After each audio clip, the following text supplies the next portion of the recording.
Blade, owned by HorizonHobby, is a US-based producer of RC helicopters and quadcopters in the above toy grade, below hobby grade, in-between segment. Great quality seems like the company's signature. To my knowledge, the only bad product they've ever made is their first nano outing, the Pico QX, with the Nano QX, a mini-sized sports quadcopter, arguably standing as the crown jewel of their product portfolio. But as Spider-Man always says, with high quality comes high price, and this certainly holds true in the case of Blade. The Inductrix, which is after all, however premium, a nano-sized toy-grade quadcopter, will set you back around $70 ready to fly. Possibly more if you happen to live outside the US. This is more than double the price I'm used to paying for this type of aircraft. Going in, I had a feeling that Inductrix was going to be a solid product, but solid enough to justify a price point like that? Or am I looking at this the wrong way? Welcome to this review and flight test of the Inductrix nano quadcopter from Blade. Visually, the Inductrix doesn't do much to woo you into accepting its higher price. Beneath the interchangeable canopy, the board, wiring and all is fully exposed. Somehow though, I still get the impression a lot of thought has gone into the design, and the lack of aesthetic knick-knack is not an oversight but a conscious statement about priorities. The 150 mAh 3.7V battery is removable, which is a nice touch seldom seen on nano quadcopters. In another stroke of original design, the propellers, or fans as it happens, are ducted. Ducted fans are in and of themselves nothing new, and their aerodynamic properties, both positive and negative, none of which I feel qualified to develop on, are at this point understood. In the context of RC multirotors though, they aren't often used. I'd suppose because they are either A, costly or difficult to implement properly, or B, their negative traits outweighs their positive for this application. I've also seen people argue the Inductrix is not a true ducted design as the ducts themselves are too shallow to make a noticeable difference on flight characteristics.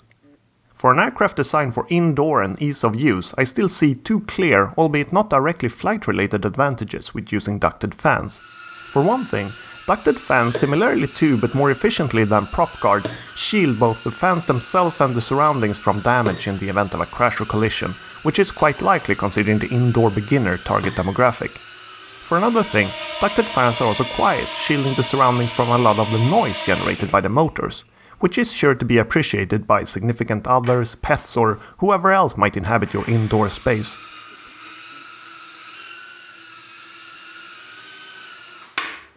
It should be noted that the Inductrix can be bought both with and without an included transmitter, called Ready to Fly (RTF) and Bind and Fly (BNF) respectively. If you happen to own a compatible transmitter, like one from another Blade product, you can get the latter and save yourself $20. The transmitter that comes with the ready-to-fly kit, which I got, is more in the toy grade than hobby grade school of design. Whatever you might think about how it's shaped though, it feels solidly built and definitely big enough to grip properly. I'm a thumb flyer through and through, and I do find the sticks a little long for comfort, but this is my only objection regarding an otherwise A-OK transmitter. In the ready-to-fly kit, I also got an extra canopy, a USB charging adapter that charges the battery in around 40 minutes, 4 AA batteries for the transmitter, and a number of instruction manuals in different languages. Professionally put together, but left me with some questions that I'll get back to later. All in all, I may have had one or two reservations regarding the aesthetics or transmitter of the Inductrix, but the feeling of flying it more than makes up for these. Keep in mind my frame of reference is by no means complete, especially concerning slightly higher quality brands like in this case, but this may be the overall best handling craft I've flown. The Inductrix response to stick inputs is both direct and smooth, whereas my previous experiences have been either one or the other. The Hubsan X4 for example, I remember as being very responsive, but kinda twitchy. The MGX X900 on the other hand is very smooth flying, but also slightly sluggish. But somehow, this manages to exhibit both of the pros and none of the cons. The generous scale of the transmitter, stability of the aircraft, and I guess Blade's flight protocol all work in tandem to also provide a high degree of precision in the controls. I find flying the Inductrix indoors is easier than most other nanos, despite it also being bigger than most nanos. Conventional wisdom says the opposite should be true. The ready-to-fly transmitter offers two rates. It could be argued they don't differ all that much, although there is a noticeable effect on pitch, roll and yaw. Usually, I complain when an aircraft's rates are too samey, But in this case, I feel it's not a big of an issue because of the mentioned precision. If you want to go slower, just ease up on the stick. In theory, this is of course always true, but on a tiny transmitter with tiny sticks and a more binary response, the rates become more important as there's little granular control. Here, the response is more gradual.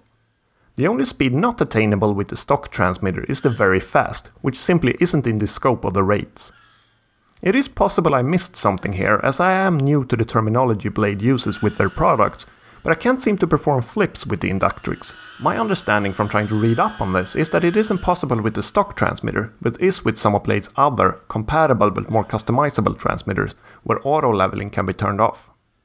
Hey guys, I think a quick correction is in order here. I was just finishing up the review when I found the agility mode, accessible by clicking the left stick of the stock transmitter. And boy, is that something else!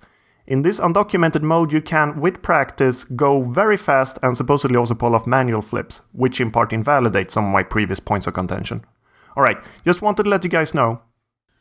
Another minor annoyance is that the low voltage cutoff warning gives practically no time to react before it, after 6 minutes or so of flying, starts to spin down the motors, which can lead to some unnecessarily rough landings.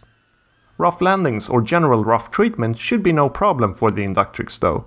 Its durability is one of Blade's selling points for it, and from what I've seen, I have no reason to doubt the accuracy of that claim. In conclusion, the Blade Inductrix, at least for me, set a new standard for the description competent flyer.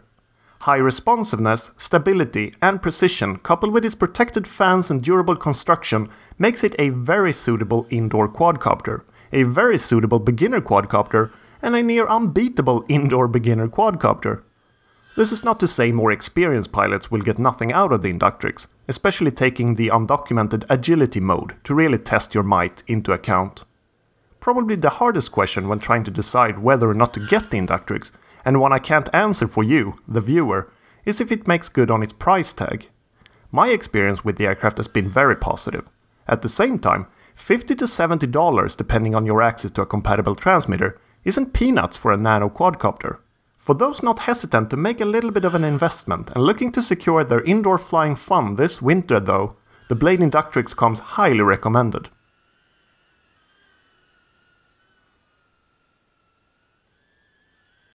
Welcome to the RCView YouTube channel. I make mainly reviews of mainly toy multirotors, you know, quadcopters and hexacopters. If you're into that sort of thing and enjoyed this video, feel free to check out some of my other videos or subscribe to my channel to be notified whenever new videos become available.